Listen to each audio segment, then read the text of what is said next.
하나님 아버지 감사합니다. 하나님께서 우리에게 날마다 은혜를 주시고 우리를 붙들어 주시며 우리의 길을 인도하여 주심을 감사드립니다. 하나님, 날마다 우리가 하나님의 성품을 맛보아 알게 하시고 하나님의 도우심을 우리가 날마다 누리고 있으면서도 깨닫지 못할 때가 있는데, 하나님 깊이 묵상함으로 내 삶에 하나님의 흔적이 있음을 우리가 볼 수 있는 영적 눈이 열리게 하여 주시옵소서. 감사드리오며 예수님의 이름으로 기도합니다. 아멘. 예, 어떻게 잘 지내셨어요? 예, 아유 반갑습니다. 근데 그 비전센터에서 모일 때랑 지금하고 또 느낌이 또 확 다르네요. 저하고의 거리가 굉장히 100m 되는 것 같아요, 느낌상. 예, 예, 근데 분위기는 거기가 더 좋은 것 같은데요. 어떻게 요새 부흥의 은혜 많이 받고 계시나요? 사실 저는 이제 외부 강사님이 오시면, 이게 목사님들은, 담임 목사님들은 마음이 거의 비슷해요. 뭐냐면 마음이 조마조마해요, 사실은. 우리 성도님들이 은혜 받으셔야 되는데, 그러니까 귀한 목사님 오시면은 또 한편으로는 성도님들이 좀 많이 오셔야 되는데, 이왕이면 많이 오셔서 은혜 받았으면 하는 마음도 있고, 또 하나가 뭐냐면,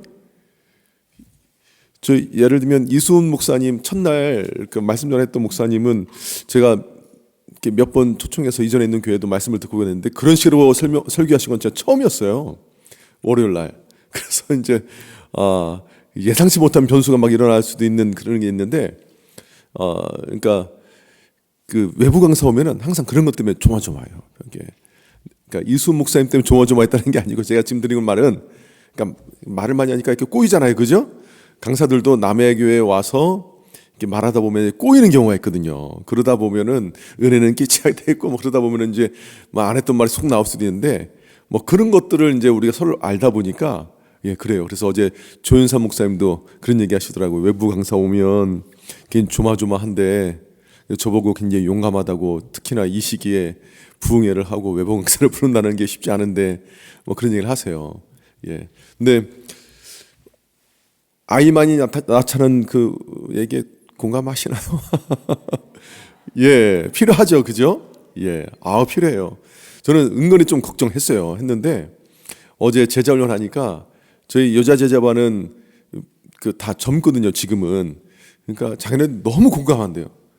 근데 낳겠다는 얘기를 한 명도 안 해요. 근데 공감하고 필요한데, 내가 낳겠습니다는 말은 아무도 안 했지만은, 예, 많이 은혜가 됐다 그런 얘기를 하세요. 그래서 근데 이제 저한테, 목사님 의도를 가지고 부르셨나요? 그 모르게 물으시는데, 의도를 가지고 부른 건 아니고요. 예, 그런 애만이 낳자는 의도를 가지고 부른 건 아니고, 예, 목사님 평소에 제가 들었던 말씀이 너무나 은혜가 되고, 살아왔던 삶의 흔적이, 또 목회하시면서 느끼게 되는 하나님의 인도하심, 굉장히 임팩트가 있었어요. 그래서 나중에 그런 말씀도 또 오시게 되면 전해주시면 정말 좋겠다. 왜 그 산골에 이게 교회 개척했던 그게 그냥 막 이렇게 쉽게 된 얘기는 아닐 거 아니에요, 그죠? 그래서 교회가 일어난다는 게, 그리고 그 교회가 지금 전 세대가 어떻게 건강하게 일어났는가. 제가 처음에 모셨을 때는 당진시의 인구의 5%가 그 교회 출석했는데, 지금 보니까 10%더라고요. 그래서 지금 목사님과 저와 이제 개인적으로 얘기 나눌 때, 정말 주일학교 안에서 어떻게 이렇게 학원에서 못하는 것들을 교회에서 이렇게 할 수 있는가를 나름 막 추진하고 계시는데, 그런 얘기도 좀 나누고 했었는데, 그런 것도 나중에 좀 봐야겠다 제가 하는 생각을 좀 가지게 됐습니다. 뭐 조윤삼 목사님도 제가 이제 신학대학원 얘기 들었을 때, 이분은 세상에 예수님을 알리고 싶어서 막 미친 분이었어요, 정말. 예. 그래서 어제 제가 짧은 시간에 소개를 다 못했어요. 왜냐면 제가 소개하는 시간이 길어지면 말씀 시간이 줄어드니까. 근데 뭐 재난이 있거나 재해가 있거나 국내 외적으로 있으면 제일 먼저 달려가는 곳이 그 교회예요. 그 제가, 우리가 이제 2019년도인가요? 그 강원도에 산불 났을 때 우리 교회가 바로 특세해서 헌금 가지고 갔잖아요, 그죠? 가보니까 우리가 3등했어, 3등. 1등은 강윤교회. 나자마자 바로 텐트 치고 가가지고 막 구호물품 나누고 이미 상시 준비돼 있더라고요. 그리고 2등이 이제 정부, 3등이 우리 교회였는데, 그렇게 뭐 어려운 곳에 있으면 무조건 가서 뭐 쫓기 입는 것도 교회 이름 안 달고요. 한국 기독교 봉사단체 이렇게 한국 교회 예수님의 사랑 오직 그런 쪽으로 막 하세요. 그래서 그런 부분에 대해서 많이 좀 배우고 싶다. 그래서 지금 목사님들이 다 그런 얘기 하세요. 한번 오라고 우리 교회 오라고. 뭐 오셨던 목사님들마다 다 그런 얘기 하시거든요. 근데 혼자 오는 것도 의미가 있지만 교육자들도 오고 성도님들 다 이렇게 모시고 오라고. 사실 봐야 우리가 또 아이디어를 얻잖아요, 그죠? 그래서 오시는 목사님들마다 다 그런 얘기를 하시는데 이제 한 번도 못 가봐가지고 언제 한번 우리 성도님들과 함께 배울 만한 교회들, 어떤 데는 새 가족이 잘 돼 있다. 그러면 새 가족 잘 되는 교회를 한번 가서 한번 탐방해보고, 어떤 데가 이제 구호 이렇게 복지라든가 그 사회복지조에 잘 돼 있다. 그러면 또 이제 우리 팀원들 가서 한 번 더 보고 오고, 물론 우리 교육자도 보지만 우리 교육자들은 또 5년 뭐 이렇게 지나면 또 바뀌기도 하잖아요. 그러니까 교육자를 무시하는 게 아니고 교육자가 와서 방향을 딱 얘기해주면 우리 팀들이 그거에 맞춰서 서로 톱니바퀴가 아구를 맞추듯이 확 굴러가야 되는데 미리 이제 우리 성도님들이 전문적으로 이게 준비가 돼야 된다 하는 생각을 제가 많이 요즘에 가지고 있습니다. 그래서 우리 집사님들, 뭐 권사님들 모시고 한번 교회들 막 탐방 다녔으면 좋겠다는 생각이 있을 정도로 그런 생각이 있어요. 사실은 이전에 그 제가 수영농에 있을 때 이수훈 목사님을 한번 이렇게 초청을 해서 이렇게 부흥의 강사로 이렇게 모셨는데 이수훈 목사님이 그때 방을 몇 개를 더 잡아달라 하더라고요, 저한테. 그래서 그 교회에서 이제 돈을 낼 테니까 그래서 잡아드렸죠. 웬일인가 했더니만 교회 여집사님 그룹 또 뭐 무슨 그룹 해가지고 오셔서 싹 훑어보고 가시더라고요. 그 얘기 들어보니까 그 배울 만한 교회, 뭔가 좀 이 부분에 특색 있고 앞서가는 교회 있으면 항상 그렇게 하시더라고요. 그래서 당진이 정말 시골이거든요. 시골이에요, 당진. 그런데 시골에 있는 교회인데 굉장히 그 앞서가는 교회로, 제가 그때 벌써 8년 전에 봤을 때도 캐나다에 있는 모 고등학교하고 당진에 있는 그 교회 고등부하고 MOU 맺어가지고 막 그런 일도 하고, 이번에 보니까 얘기 들어보니까 뭐 옥스퍼드 대학교 학생들 와서 홈스테이도 하고 애들도 보내기도 하고 그런 게 진짜 하거든요. 그러니까 이 당진 시골에서 이게 가능하구나 하는 걸 제가 좀 봤기 때문에 이런 거 우리 잠실이면 훨씬 더 잘할 수 있지 않겠습니까? 그래서 그런 거는 전문 팀이 있어야 되는데 우리 그 평신도 그룹에서 나와야 돼요. 목사님도 제가 물어봤어요. 목사님, 이걸 어떻게 이 시스템을 구축을 하고 이게 유지가 되죠? 물어보니까 평신도를 키워야 돼, 평신도를. 그래서 이 성도님들 중에서 이런 좋은 자원이 있고 좋은 이 전문성이 있는 분들이 있으니까 그분들이 주축이 돼서 해야 된다.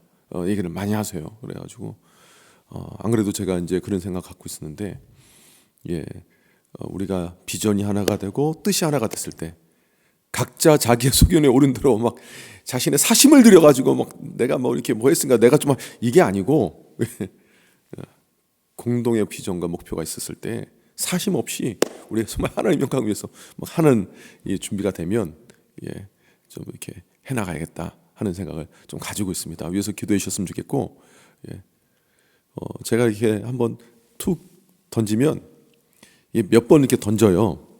그리고 나서 이제 우리 성도님들이 의식화가 되면 그때 일을 하거든요. 한번 말했다고 해서 일을 바로 진행하지는 않고, 그래서 한번 던졌으니까 앞으로 몇 번 또 얘기를 하면 그 다음에는 이제 실행되는 줄 믿습니다. 그래서 우리 다음 세대도 좀 더 전문적으로 해나가려고 하고 있고요. 오늘은 이제 이건영 목사님 다 아시죠? 우리 90주년 전교인 수련회 때 주강사로 오셨잖아요. 기억하시나요? 한 번 봤던 분이라서 기억이 안 나시나요? 오셔서 말씀 전하실 건데, 이건영 목사님도 제가 신학대학원 때 선배 목사님이 오셔서 후배 전도사들에게 목회에 대한 얘기를 해주시는 뭐 그런 시간이 있어요. 그때 제가 너무 이렇게 감동을 받고 참 귀하다. 그런 생각 가졌어요. 근데 그게 벌써 20년 됐거든요. 근데 그때 이건영 목사님이 하셨던 말씀 들어보면 금요일날 금요철야 끝나고 나서 청년들과 교육자들과 농구한대요. 농구. 교회 앞마당에 넓게 있고 농구대가 있으니까. 근데 벌써 이제 은퇴하셨어요.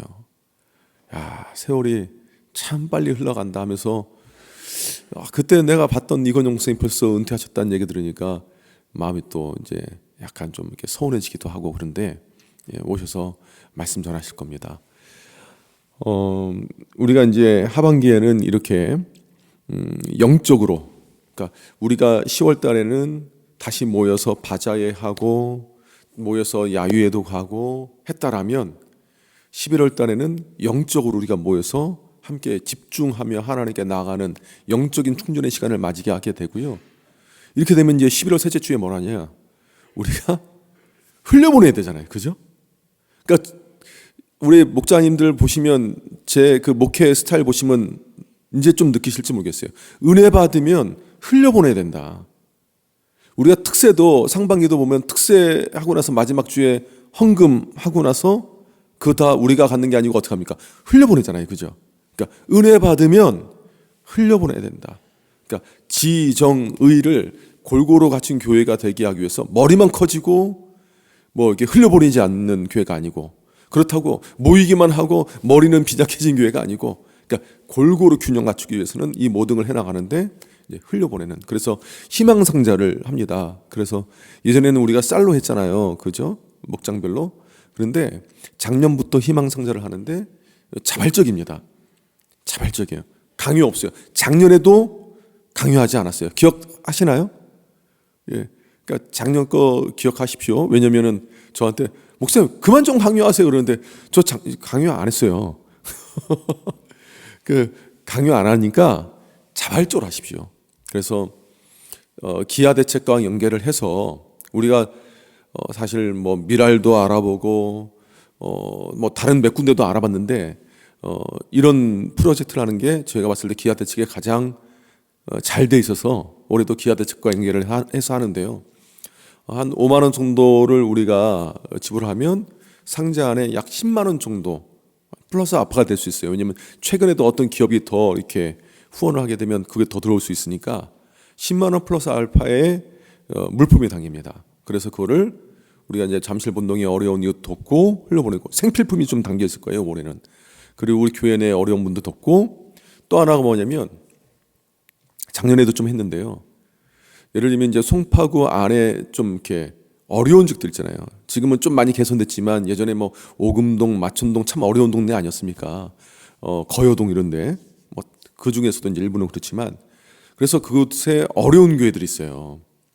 그 교회들에게 우리 교회 이름이 아니고 희망상자를 전달해 드리면 그 교회에서 그 교회 이름으로 라벨을 붙여서 그 교회가 어려운 또 이웃을 도우면 또 지역사회를 돕는 것뿐만 아니라 우리가 또 교회를 통해서 또 선한 일을 하는 거잖아요. 그렇죠? 그런 일들도 좀 하려고 해요. 그래서 이건 나중에 우리가 또 영상 광고로 나갈 테니까, 지금은 뭐 부흥의 광고 때문에 못했지만 영상 광고로 또 이 부분에 나갈 테니까 자발적으로 목장별로 이렇게 뭐 한 상자에 5만 원이니까 자발적으로 해주시면 저희가 오는 그 수익금 안에서 이렇게 알뜰하게 그 선한 영향을 이렇게 흘려보내도록 하겠습니다. 혹시 이 부분에서 궁금한 거 있으신가요? 또 하나가 뭐냐면 이제 상자를 또 포장을 해야 되잖아요. 그죠? 그래서 우리가 19일 날, 19일 맞죠? 토요일 날? 예, 19일 토요일인데 그때 뭐 처음에는 여전도회로 한다는데 제가 그러지 말라고 했어요. 교구별로 해야 된다. 교구별로. 왜냐면 교구 안에서 목장별로 좀 의미 있는 일에 같이 좀 이렇게 나와서 같이 했으면 좋겠다. 맨날 일했던 분들만 하는 게 아니라 안 했던 분들도 이번에 한번 이렇게 동참했으면 좋겠다. 이게 많이 어려운 건 아니거든요. 한 2시간 정도 하면 끝나는 거니까 또 보람도 있잖아요. 그래서 봉사를 할 때 성장하는 맛이 있으니까 교구별로 얘기를 할 겁니다. 몇 분 정도 왔으면 좋겠다. 너무 많은 인원이 와도 문제고 너무 없어도 문제가 되는데 목사님들이 얘기를 해주시면 그 안에서 목장별로 자발적으로 또 이렇게 오셨으면 좋겠는데, 그 중에 교회 예배는 출석 잘 하시지만 봉사에는 좀 더뎌왔던 분들 있잖아요. 그런 분들 좀 이렇게 모시고 오면 이번 기회에 보람도 느끼고 친교도 되고 할 거예요. 그리고 제가 이제 개인적으로 바라는 것은 누군가가 또 우리 또 여기 열심히 일을 하니까 한쪽에서는 또 차라든가 그런 것도 준비를 해서 또 이렇게 마시면서 이렇게 따스함도 느끼고 하면 더 좋지 않겠습니까? 그래서 이게 일로 느껴지는 것이 아니라 하나의 정말로 작은 축제처럼 누군가를 섬기는 기쁨의 날처럼 이렇게 잘 꾸며졌으면 좋겠어요. 그렇게 될 거고 올해는 제가 특별히 이제 또 하나가 우리 데코팀에게 부탁을 드려서 크리스마스 트리를 좀 새롭게 했으면 좋겠다. 왜냐면 사회가 암울하잖아요 지금요, 그렇죠? 사회에 암울한데 제 마음속에서는 예수님만이 소망이고 예수님만이 희망인데 이걸 어떻게 표현할 방법이 이렇게 어떻게 하면 좀 잘 전할 수 있을까 고민하다가 성탄 트리 이곳에 빛으로 오신 예수님을 지역사회에 좀 이렇게 보여줬으면 좋겠다. 사람들이 이 트리를 보면서 깊게까지 우리가 생각하는 것까지 하지 못할지라도 성탄절이지 예수님이 땅에 오신 날이지 보면서 마음의 위안을 얻고 그러면서 교회에 대한 궁금심을 가지고 개중에 성령께서 역사하시면 예수님을 또 발견하면 인생의 빛을 발견하는 거 아닙니까? 그래서 지금 성탄 트리에 대해서 우리 데코팀이 지금 고민하고 있어요. 그죠, 권사님? 그래서 새로운 그 데코에 관심 있는 분도 이렇게 합체를 해서 이번에 한번 그 안에서 지금 얘기가 되는 게 제작을 했으면 좋겠다라고 지금 중론이 그런가 봐요. 그래서 저는 마음껏 하시라고 그러고 있는데 하여튼 우리 교회가 이 지금 암울해지고 어두워진 세상에 이 빛으로 오신 예수님을 우리가 어떻게든 표현했으면 좋겠는데 개인적 바람은 우리 교회 앞마당이 핫스팟이 됐으면 좋겠다. 누가 와서도 사진 찍어도 할 수 있게끔. 저도 개인적으로 나름대로 이것저것 알아봤는데 어디 보니까 반딧불 조명 같은 거 막 해놓으니까 이렇게 LED로 반딧불 조명 딱 비추니까 사람들이 거기서 또 사진도 찍고 그러더라고요, 밤에. 하여튼 여러 가지도 저는 받는 그 고민도 했는데 우리 교회 뭐가 어울릴지 몰라서 또 저보다는 또 우리 데코팀이 잘하니까 한번 일임을 했습니다. 그래서 관심 가져주시고 기도해 주셨으면 좋겠고 정말 힘들수록 우리 교회가 세상에 거룩한 영향력을 많이 끼쳤으면 좋겠고요. 한국 사회 지금 평가를 보면 이수훈 목사님 같은 경우 그 목회 연구 한국 목회 그러니까 정확히 이름은 기억 안 나는데 전문적으로 한국 교회 현황을 또 이렇게 파악하는 그 기관에 또 계시기도 해요. 근데 목사님 말씀으로는 현장 예배 출석이 60%만 넘어도 성공했다라고 말하는 시대래요. 그러니까 교회 규모마다 다른데 트렌드 그러니까 한국 교회에 대한 리서치를 한 것을 보면 500명 이상 된 교회는 68% 현장 예배 출석이라고 말을 하는데 그거는 그 인원이 더 많으면 많을수록 퍼센테이지는 더 내려갑니다. 그래서 제가 아는 게도 실질적으로는 60% 될까 말까인데 대외적으로는 70% 출석하고 있어요. 이렇게 말을 하시더라고요. 근데 우리 교회는 실질적으로 코로나 이전과 대비했을 때 한 73% 김영훈 쌤 맞나요? 68%에서 어쩔 때는 70% 가기도 하고 어쩔 때는 73% 가기도 하고 하는데 68에서 73 왔다 갔다 해요. 근데 이제 이렇게 보면은 그래도 선방하고 있다라고 볼 수 있지만 사실 저 같은 경우는 굉장히 이게 만족스럽지는 않죠. 그래서 성도님들의 믿음이 떠나가고 그런 얘기 들리면은 제 마음이 편하겠습니까? 그래서 목장 안에서 그런 분들 계시다면 교구 목사님한테 반드시 얘기해 주세요. 그래서 교구 목사님들이 바로 신방할 수 있도록 그리고 전화하고 기도할 수 있도록 꼭 얘기해 주셨으면 좋겠어요.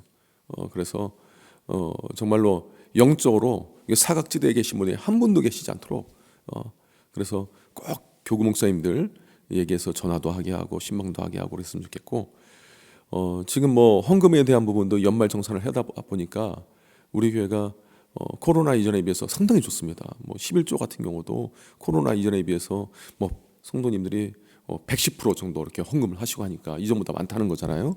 그러니까 어려움은 없고 새가족도 지금 보면은 조사된 거 보면 코로나 이전에 비해서 한국 교회 평균이 30% 미만이라고 하는데 새가족 등록이 우리 교회는 지금 벌써 110분이 넘었거든요. 그러니까 제가 보기에는 목사님 몇 프로 되죠? 작년 이맘때에 비해서? 작년이 아니지. 코로나 이전에 비해서. 계산이 안 됐구나. 제가 봤을 때는 한 70% 가까이 되는 것 같아요. 물론 2019년도에는 워낙 많은 분들이 등록했어요. 250명 등록했기 때문에 그리고 청년부에 등록한 거 플러스 하면은 근 300명 정도 등록했기 때문에 그때랑 비교하시는 좀 그렇지만 뭐 2018년도나 2017년도에 비해서는 제가 개인적으로 계산했을 때는 70% 이상은 70% 정도는 등록하니까 꽤 여러 가지는 이게 좋은 상황이긴 합니다. 그래서 내년에 더욱더 이게 힘을 낼 수 있도록 올해는 발판을 마련은 해다라고 교육자들한테 좀 얘기도 하고 준비를 하고 있는데 내년에는 더욱더 도약할 수 있도록 이렇게 여러 가지로 방면으로 노력하려고 합니다. 혹시 교회 현안에 대해서 궁금한 분 계신가요? 알겠습니다. 우리 지난주에는 우리 김승곤 선생님 말씀 전하셨죠? 요한복음 3장 16절 말씀. 이 말씀 가지고 말씀을 전하셨어요. 자, 보면 복음 하나님의 사랑이라는 제목으로 말씀 전하셨는데 찬양 여는 질문 학창 시절에 만난 선생님 중에 가장 기억에 나는 선생님은 누구이며 왜 기억이 납니까? 라고 얘기를 했는데 그런 부분을 한번 서로 얘기를 나누셨으면 좋겠고 그리고 자 1번 질문 우리 함께 읽겠습니다. 오늘 본 말씀에 따르면 복음이란 무엇이라고 말할 수 있습니까? 요한복음 3장 16절 우리 다 암송하시죠? 자막 띄워주시는데 우리 함께 읽겠습니다. 하나님이 세상을 이처럼 사랑하사 독생자를 주셨으니 이는 그를 믿는 자마다 멸망하지 않고 영생을 얻게 하려 하심이라. 아멘. 복음이 뭐라고 했냐면 성령님은 하나님이 복음이다라고 말씀하셨죠. 물론 하나님 복음입니다. 중요한 건 뭐냐면 하나님이 나를 사랑하셔서 하나님이 우리에게 오셨다라는 것이 복음이죠. 그죠? 이처럼 사랑하셔서 우리를 구원하기 위해 하나밖에 없는 독생자, 그러니까 하나님이신 예수님께서 우리에게 오셨다는 것 자체가 복음이에요. 왜 오셨습니까? 사랑하니까 우리를 구원하기 위해서. 자, 그러면 우리의 사랑은 조건적 자기중심적인 사랑입니다. 그렇다면 하나님의 사랑은 어떤 사랑입니까? 질문 속에 답이 나와 있어요. 그죠? 요한일서 4장 10절 말씀 보면 사랑은 여기 있으니 라고 하면서 이런 말씀 있죠. 우리가 하나님을 사랑한 것이 아니요 하나님이 우리를 사랑하사 우리 죄를 속하기 위하여 화목제물로 그 아들을 보내셨습니다. 그러니까 하나님의 사랑은요, 그러니까 죄인됨에도 불구하고 우리가 죄인 되었음에도 불구하고 그럼에도 불구하고 나를 사랑하셨다는 것은 내가 어떤 자격이 있어서 나를 사랑한 것이 아니라 사랑받을 만한 어떤 자격이 없음에도 불구하고 무조건적으로 하나님께서 나를 사랑하셨다라는 것을 의미하는 거죠. 그래서 이 말씀을 우리가 삶에서 좀 곱씹어 봐야 돼요. 그리고 우리가 사실 이거는 좀 설명이 더 필요한 내용인데 어떤 경우는 그러지 않습니까? 내가 하나님께 봉사를 많이 못해서 난 좀 이렇게 덜 사랑받는 것 같다. 혹은 덜 복을 받는 것 같다. 내가 하나님 앞에 더 헌신하지 못해서 내가 복받지 못, 덜 사랑받는 것 같다. 하나님 나보다 더 다른 사람을 사랑하실 것 같다. 인간적으로 보면 일리 있지만 하나님의 사랑은 조건적이지 않다라는 것을 보게 되면 더 많이 헌신하나 조금 헌신하나 사랑의 강도나 사랑의 양은 똑같습니다. 그러나 하나님께서 우리를 사랑하시지만 내가 하나님께 더 헌신하고 봉사하며 순종하면서 얻게 되는 유익은 뭐냐면 그 사랑을 내가 더 많이 누릴 수 있느냐 누리지 못하느냐예요. 그렇잖아요. 내가 똑같이 첫째 아들도 사랑하고 둘째 아들도 사랑하는데 첫째 아들은 수시로 아버지한테 와서 아버지와 상의하고 의논하고 아버지와 함께하면 그 사랑을, 교제를 친밀하게 누리면서 이 아들은 아버지를 더 깊게 알 수 있잖아요. 근데 나 둘째 아들을 너무 사랑하는데 이 아들은 저한테 막 다가오지 않고 상의하지도 않고 지멋대로 행동한다. 안타까움이 있죠, 아버지 입장에서는. 그만큼 아들은 아버지에 대해 잘 모르지 않습니까? 그러니까 꼭 맞는 비유일지 모르겠지만 하나님과 우리하고 관계도 마찬가지예요. 어제 조윤선 목사님 말씀하실 때 그 복은 우리가 순종함으로 우리가 누리게 된다고 하잖아요. 그죠? 예. 그러니까 사랑은 우리가 똑같이 받지만 하나님과의 친밀함의 복, 하나님께서 내 삶에 매번 베풀어 주신 복의 은혜를 깨닫는 자는 순종하는 사람이 그걸 알게 되고 순종하는 사람이 더 소망을 보게 되죠. 근데 중요한 것은 뭐냐면 하나님의 사랑은 하나님 백성에 동일하다. 조건적이지 않다. 무조건적이다. 그러나 우리가 하나님을 더욱더 깊게 누리고 그 복을 키우기 위해서는 하나님 앞에 헌신과 순종과 은혜를 많이 누릴 때 우리가 그것을 알게 된다. 자, 그러면 사랑을 받는 자에게 필요한 게 뭐냐?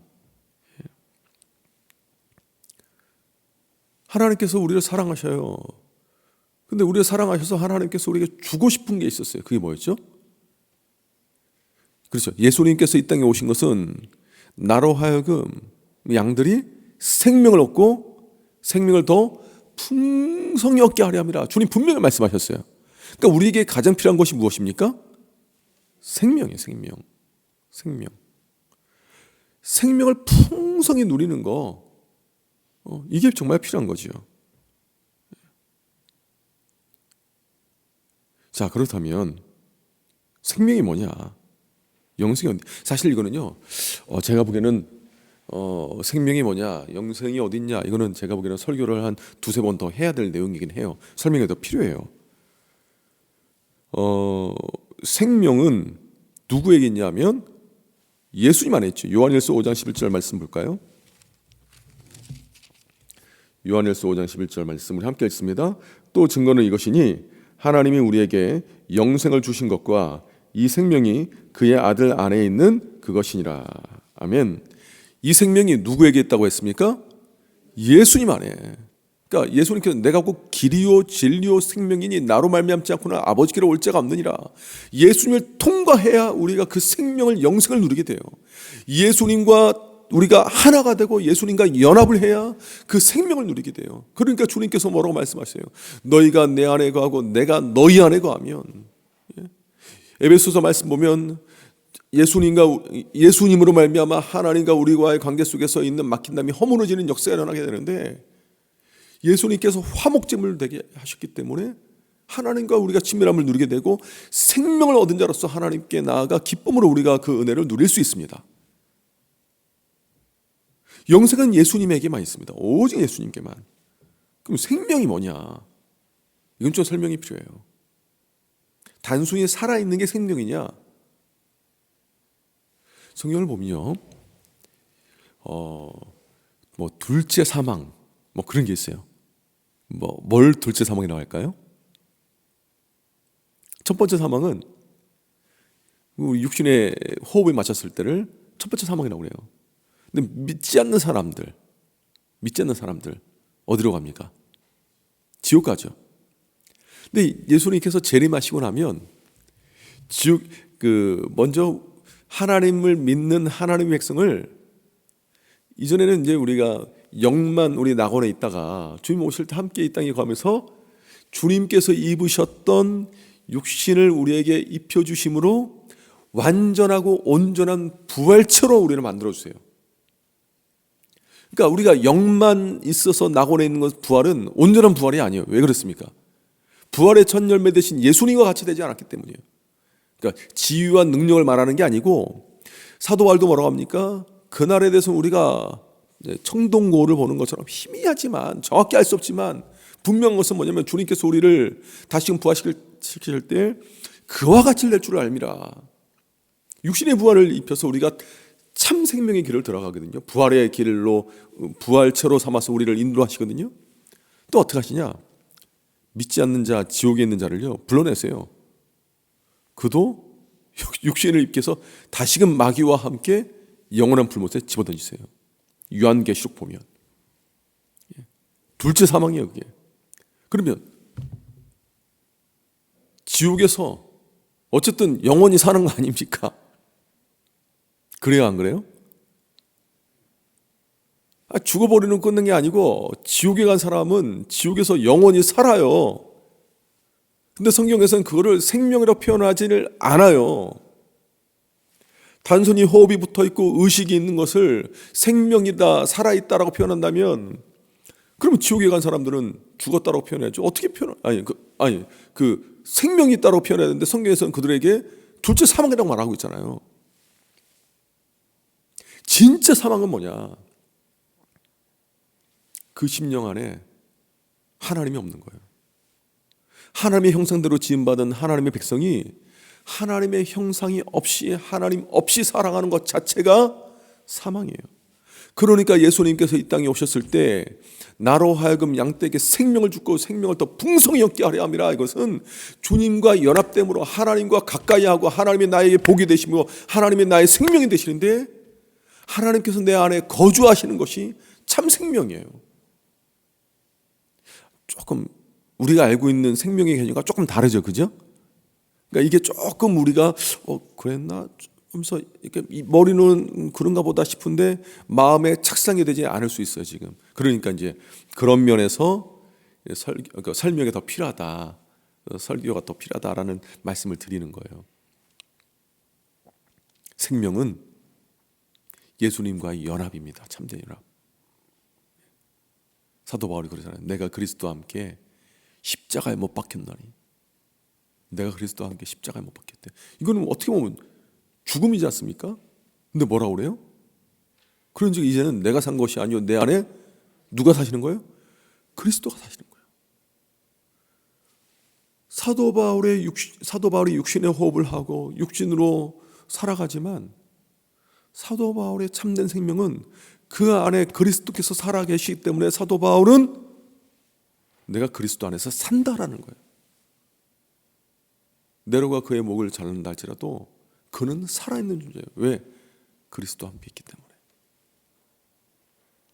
그런 의미에서 생명은 예수 그리스도이고 예수님과 연합이 온전한 생명을 누리는 길이고 오직 예수님 안에서만 참된 생명이 있다라고 말하는 것입니다. 자, 그러면 우리는 생명의 존재입니까? 죽음의 존재입니까? 그런 의미에서 예수 믿지 않는 사람은 살아있는 사람이에요? 죽어있는 사람이에요? 살았다 하나 죽어있는 사람이에요. 영원히 죽어있는 거예요. 무슨 얘기인지 이해가 되시나요? 예. 그래서 생명이 있다라는 증거가 뭐냐면 저는 그렇게 설명해요. 자극이 있으면 반응이 있다. 사람들 이렇게 소천하셨으면 이렇게 영화 같은 데 보면 사람이 막 현장에서 죽었는지 안 죽었는지 볼 때 막 눈 띄어가지고 막 후레쉬 비춰보고 막 그러잖아요. 그죠? 동공이 막 반응을 하나 안 하나 이거 보고. 그러니까 생명이 있으면요 그런 반응이라도 해요. 찌르면 아프다고 해요. 이게 살아있다는 증거예요. 자극이 있으면 반응이 있다. 죽으면 자극을 줘도 반응이 없어요. 복음의 빛을 비쳤을 때 생명 있는 사람은요 이 복음의 빛에 대한 반응을 합니다. 믿음으로 반응을 해요. 더 건강한 사람은 순종함으로 반응을 해요. 영적 생명력에 건강한 사람은요. 근데 영적 죽어 있는 사람은 어떻게 해요? 믿음의 반응이 없어요. 영적 죽어 있다는 뜻이에요. 자, 그러면 우리에게 생명을 주기 위해서 5번 보면 하나님께서 우리에게 주신 가장 귀한 것은 누구죠? 예수님이죠. 예수님. 예, 예수님. 사실 이제 구약부터 신약까지 이르는 데 있어서 어제 우리 조현선 목사님도 말씀하셨지만 하나님께서 우리에게 계속해서 복에 대한 말씀을 주세요. 그런데 진짜 복은 하나님입니다. 하나님. 구약에는 예수님이라고 표현이 안 되잖아요. 그죠? 예. 그러니까 예수님도 독생하신 하나님이시니까 하나님의 복이. 그러니까 다윗이 그러지 않습니까? 하나님께 가까이 함이 내게 복이라. 오직 여호와가 나에게 복이다 선포하지 않습니까? 하나님 복이에요. 하나님. 시작에 보면 예수 그리스도가 내 안에 오신 것 복이에요. 또 예수님 승천하신 이후에 성령께서 내 안에 내주하시는 것이 복이고 생명이에요. 그래서 하나님께서 제가 우리 교회 왔을 때 제일 첫 번째로 선포했던 메시지가 창세기 1장 28절. 하나님이 그들에게 복을 주시며 이르시되 생육하고 번성하여 땅에 충만하라. 이 복이 무슨 복이냐? 하나님과 친밀함의 복이에요. 하나님 형상대로 지음받은 사람이 하나님과 동행하고 하나님과 친밀함을 누리는 것이 복이에요. 근데 이게 깨져버린 게 이게 화죠.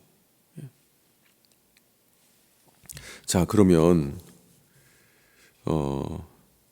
하나님께서 우리에게 주신 이 귀한 사랑을 우리는 어떻게 받을 수 있습니까? 로마서 10장 9절 말씀 보면 뭐라고 하죠? 함께 읽겠습니다. 내가 만일 내 입으로 예수를 주로 신하며 또 하나님께서 그를 죽은 자 가운데서 살리신 것을 내 마음에 믿으면 구원을 받으리라. 10절에 보면 사람이 마음으로 믿어 의에 이르고 입으로 신하여 구원에 이르느니라. 믿으면 믿음. 근데 놀라운 게 뭐냐면 이 믿음도 누가 주시나요? 하나님 주시는 거예요. 그러니까 사도 바울이 뭐라고 합니까? 나의 나 된 것은 오로지 하나님의 은혜예요.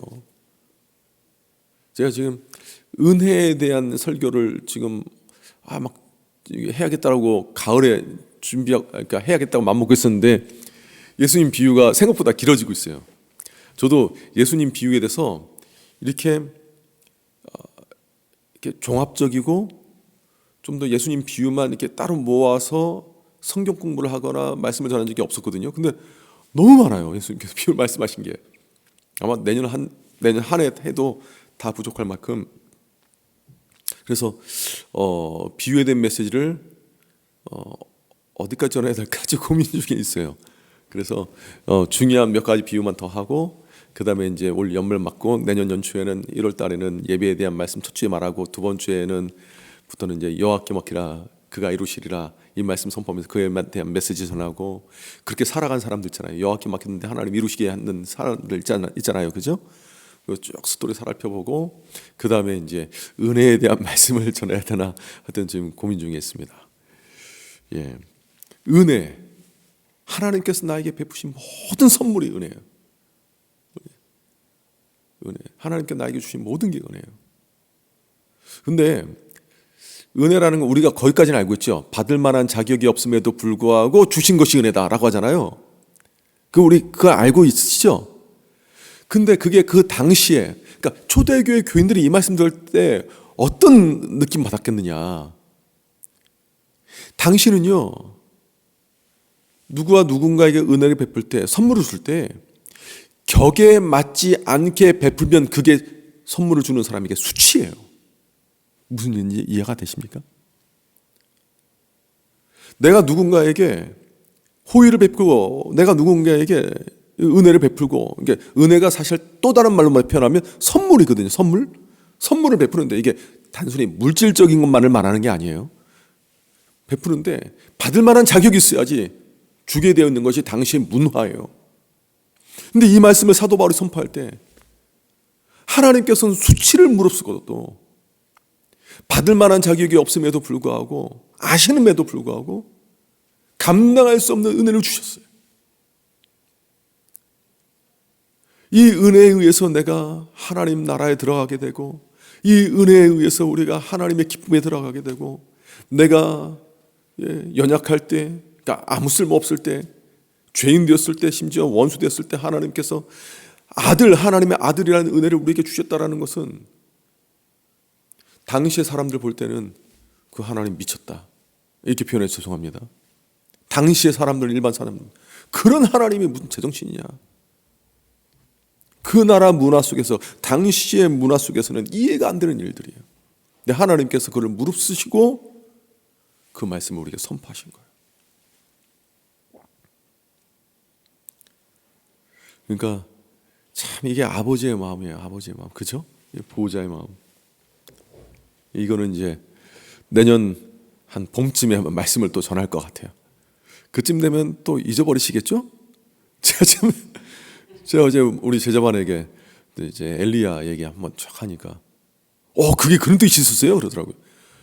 내가 그거 정교훈 때 말씀을 전했던 건데 하니까 그랬어요. 그래가지고 또 전에도 전혀 모르겠구나 싶은 예. 하여튼 말씀을 또 듣고 또 들어도 참 은혜가 돼요. 그죠? 예. 그래서 그렇습니다. 믿음으로 받는 것, 믿음. 이게 은혜예요, 은혜. 자, 7번 우리 함께 읽습니다. 예수 그리스도의 지고 있습니까? 내 안에 복음으로 인해 예수 그리스도를 향한 감사와 찬송이 가득한지 각자 신앙생활을 점검해 보세요. 내가 얼마나 예수 붙들고 살아가는지를 보셔야 돼요. 제가 이거 자꾸 이제 설교에 대한 스포를 자꾸 하게 되면 안 되는데, 불의한 재판장의 비유, 기도에 대한 예수님께서 가르침 주시면서 주님께서 왜 불의한 재판장을 통해서 이 기도에 대한 가르침을 주셨을까? 근데 지금 우리 하나님이 어떤 하나님인가를 제자들에게 지금 보여주시는 거거든요. 항상 기도하고 낙심하지 말아야 될 것은 항상 기도하면서 하나님 곁에 나가라는 거예요. 하나님께. 여기까지만 얘기할게요. 그래서 하나님 붙드는 삶에, 하나님 묵상하는 삶에, 예수님 말씀을 내 심령 가운데 머금는 삶에 생명 넘칩니다. 그래서 너희가 내 안에 거하고 내 말이 너희 안에 거하면, 주님 말씀하셨잖아요. 그 사람이 생명의 풍성함을 누리는 사람이에요. 그래서 달라요. 말씀이 내 안에 머문 사람하고 말씀이 내 안에 머물지 않는 사람하고는 똑같은 시간을 보내고 똑같은 장소를 지나친다 할지라도 전혀 다른 삶을 살고 있는 거예요. 차원이 다른 삶을 살고 있는 거예요. 그래서 하나님께서 나에게 주신 그 말씀 붙들고 사셔야 돼요. 어제 조현삼 목사님이랑 식사를 하는데, 어제 우리 이제 또 장로님 한 분과 같이 이제 식사를 하시는데, 우리 장로님 그런 얘기 하세요. 저는 우리 담임 목사님 설교 외에는 다른 분들 설교 안 듣습니다. 그런 얘기를 하시더라고요. 요즘에 다른 분들이 온라인으로 막 설교 많이 듣는데 저는 담임 목사님 설교 외에는 안 듣는다.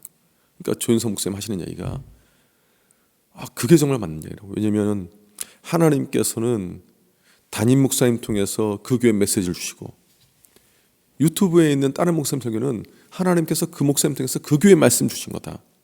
근데 하나님께서 나에게 주신 말씀을 내가 붙들고 한 주 동안 살아내야 되는데, 씨름을 해야 되는데, 근데 만약 일주일에 이 설교 듣고 저 설교 듣고 저 설교 들으면 그 말씀 들고 씨름하면서 살아가는 사람이 어디 있겠느냐. 머리로는 알고 순간 감정으로 깊을 수 있지만 말씀 붙들고 내 삶에서 씨름한 사람은 없게 된다. 그것이 우리의 영적으로 더욱더 약골을 만든다는 얘기를 하시더라고요, 조현성 목사님. 그래서 우리 교회가 나눔지가 주일날 전했던 말씀 가지고 지금 하잖아요. 이게 제가 저의 사상을 여러분에게 세뇌시키는 그게 아니에요. 이거 만드는 거 쉽지 않습니다. 저도 뭐 하려면은 원고가 미리 나와야 돼, 미리. 한번 넘기고 나면 수정하는 것도 거의 불가능해요. 부목사님들한테.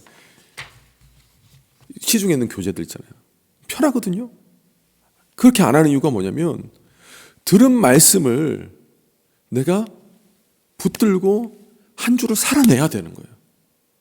한 주를. 그 말씀 앞에 내가 서서 내 심령을 한번 점검해보고, 내 삶을 점검해보고, 내 지식을 점검해보고, 말씀 붙들려서 살아내야 그 말씀이 내 안에 스며들게 되지. 이 말씀 저 말씀 들으면 참 귀하지만 잊어버리기 쉬워요. 그렇지 않습니까? 조윤선 목사님 그 얘기 딱 했을 때 정말 맞다. 그래서 저도 이렇게 하는 이유가 그런 이유거든요. 그런 이유. 그래서 저는 제 설교에 가급적이면 간증을 많이 안 넣어요. 물론 한 사람이 설교를 이제 한 평생 이제 해야 되니까 간증 그 안에서 나오면 얼마나 나오겠어요. 그러니까 막 했던 얘기 또 하게 되고 그럴 수 있기 때문에 그러니까 하나님 말씀을 전하는데도 시간이 아까우니까 필요할 때는 간증하지만 아예 안 하는 게 아니고, 하지만 말씀에 올려 자꾸 넣는 거예요. 그리고 부흥회나 아니면 특별 집회 때 간증이 많이 담긴 설교를 들으면 편식하지 않고 좋지 않는가 하는 생각이 좀 개인적으로 갖고 있지만, 또 이제 상황에 따라 이 생각은 또 변할 수는 있습니다만, 말씀 붙들어야 돼요. 말씀. 그래서 자, 8번 우리 함께 읽습니다. 우리 주위에 복음이 필요한 이웃이 있습니까?